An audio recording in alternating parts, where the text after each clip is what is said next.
আসসালামু আলাইকুম। দীর্ঘদিন পর বাড়িতে আসলাম। আসলে বাড়িতে ফেরার মজাটাই অন্যরকম। আমার সামনে যে গাছগুলো দেখতে পাচ্ছেন এগুলো হচ্ছে উইপিনের চারা। ধাপের হাট থেকে নিয়ে এসেছিলাম। 4টা গাছই অনেক বড় বড় হয়ে গিয়েছে, বাট ওই দিকের 2-3টা গাছ আসলে অনেক ছোটই রয়ে গেছে। আর এটা হচ্ছে জবা ফুলের গাছ, সত্যি অন্যরকম। আর এই ফুলটা আমাকে ভীষণ ভালো লাগে। অনেকগুলো পাপড়ি।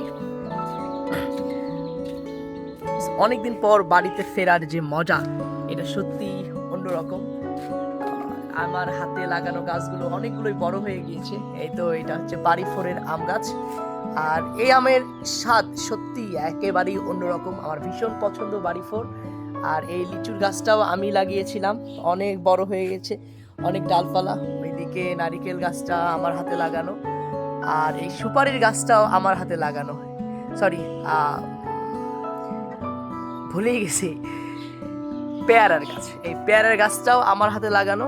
এখানে এই তো বড় যে কাঠবাদামের গাছটা দেখছেন, এটা আমি যখন ঢাকায় ছিলাম, ঢাকায় থাকাকালীন ঢাকার হাতির ঝিল থেকে আমি একটা বীজ সংগ্রহ করেছিলাম। সেই বীজটা বাড়িতে এনে লাগিয়েছিলাম। তারপর সেই বীজ থেকেই গাছটা অনেক বড় হয়ে গিয়েছে, সত্যি অন্যরকম লাগছে।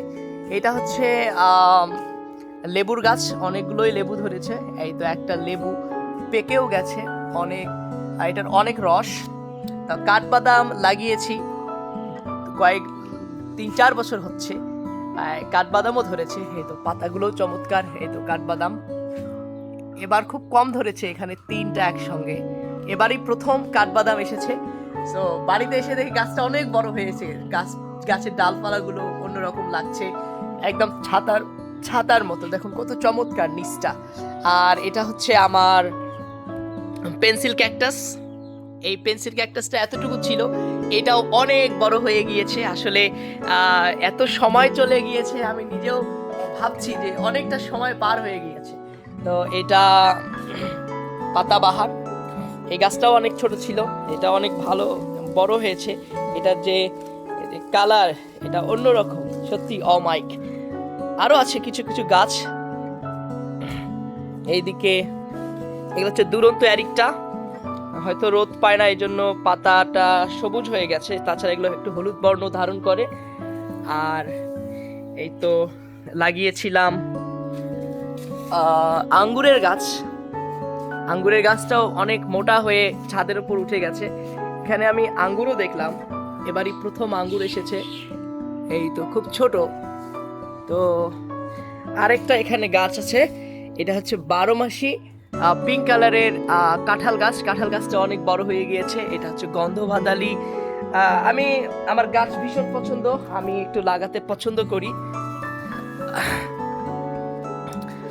বাংলাদেশের এক প্রান্ত থেকে আরেক প্রান্ত ছুটছি। আসলে বাড়িতে এই জিনিসগুলো অনেক বড় হয়ে গেছে, যেটা কল্পনাই করতে পারি নাই। হঠাৎ দীর্ঘদিন বাইরে থেকে যখন নতুন বাড়িতে আসি, সবকিছুই মনে হয় চেঞ্জ হয়ে গেছে, এরকম মনে হয়। সো আমার জন্য দোয়া করবেন যাতে নিরাপদে সারা বাংলাদেশ ভ্রমণ সম্পন্ন করে বিশ্ব ভ্রমণে বেরিয়ে পড়তে পারি। সো খুব শীঘ্রই, এই তো 2-1 দিন, আবার কয়েকদিন পর আবারও ভ্রমণে বের হচ্ছি। এটা আমি ধারাবাহিকতায় এখানে চলে এসেছি, আবার যাচ্ছি। সো দেখা হবে পথে পথে ইনশাআল্লাহ। Are travelling keeps my mind fresh, so that's why I'm cycling across Bangladesh, from one end of Bangladesh to the other. So এভাবেই ঘুরতে চাই, মানুষের মধ্যেই থাকতে চাই। সো দোয়া চাই, দেখা হবে অন দ্য রোড।